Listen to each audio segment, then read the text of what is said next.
vouchers. Well, and I mean more federal money. Well, we have a tradition of local control of the schools, and that's a tradition that has served us well. But I do think that it is important for the federal government to step up and help local school districts do some of the things they need to do. Now, we tried to do this under President Bush. He put forward No Child Left Behind. Unfortunately, they left the money behind for No Child Left Behind. And local school districts end up having more of a burden, a bunch of unfunded mandates, the same kind of thing that happened with special education, where we did the right thing by saying every school should provide education to kids with special needs, but we never followed through on the promise of funding, and that left local school districts very cash-strapped. So what I want to do is focus on early childhood education, providing teachers higher salaries in exchange for more support. Senator McCain and I actually agree on two things that he just mentioned. Charter schools. I doubled the number of charter schools in Illinois. Despite some reservations from teachers' unions, I think it is important for us to foster competition inside the public schools.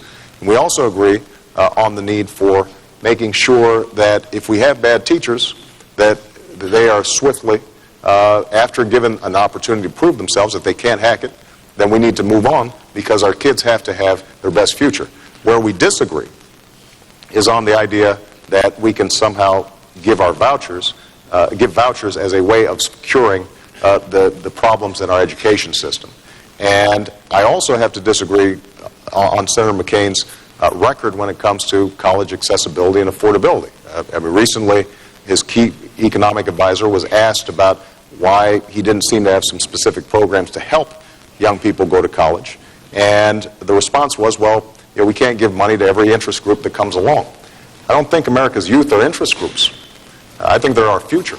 And this is an example of where we are going to have to prioritize. We can't say we're going to do things and then not explain in concrete terms how we're going to pay for it. And if we're going to do some of the things you mentioned, like lowering loan rates or what have you, somebody's got to pay for it. It's not going to happen on its own.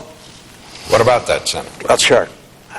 I'm sure you're aware, Senator Obama, of the program in the Washington, D.C. school system where vouchers are provided, and there's a certain number, I think it's 1,000 and some 9,000 parents asked to be eligible for that because they wanted to have the same choice that you and I and Cindy and your wife have had, and that is because they wanted to choose the school that they thought was best for their children. And we all know the state of the Washington, D.C. school system. That was vouchers. That was vouchers, Senator Obama, and I'm frankly surprised you didn't pay more attention to that example.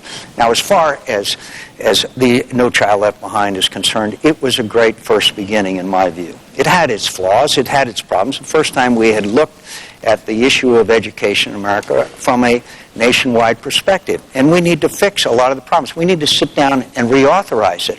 But again, spending more money isn't always the answer. I think the Head Start program is a great program. A lot of people, including me, said, look, it's not doing what it should do. By the third grade, many times children who are in Head Start program aren't any better off than the others. Let's reform it. Let's reform it and fund it. That was, of course, out of bounds by the Democrats. We need to reform these programs. We need to have transparency. We need to have rewards.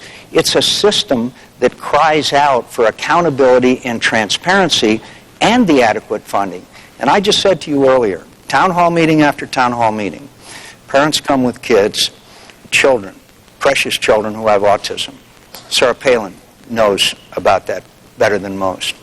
And we'll spend the money of research to find the cause of autism. And we'll care for these young children. And all Americans will open their wallets and their hearts to do so. But to have a situation, as you mentioned in our earlier comments, that the most expensive education in the world is in the United States of America also means that it cries out for reform as well. And I will support those reforms, and I will fund the ones that are reform, but I'm not going to continue to throw money at a problem. And I've got to tell you that vouchers, where they are requested and where they are agreed to, are a good and workable system, and it's been proven. I'll just make a quick comment about vouchers in D.C. Senator McCain's absolutely right. The D.C.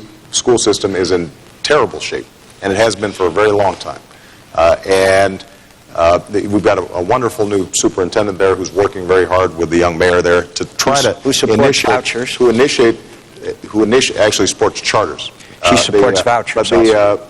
But here's the thing, is that even if Senator McCain were to say that vouchers were the way to go, I disagree with him on this because the data doesn't show that it actually solves the problem. The centerpiece of Senator McCain's education policy is to increase the voucher program in D.C. by 2,000 slots. That leaves all of you who live in the other 50 states without an education reform policy from Senator McCain. So if we are going to be serious about this issue, we've got to have a president who is going to tackle it head on, and that's what I intend to do as president. All right. Because there's not enough vouchers, therefore we shouldn't do it, even though it's working. I got it. All right. Gentlemen, we have come to the close.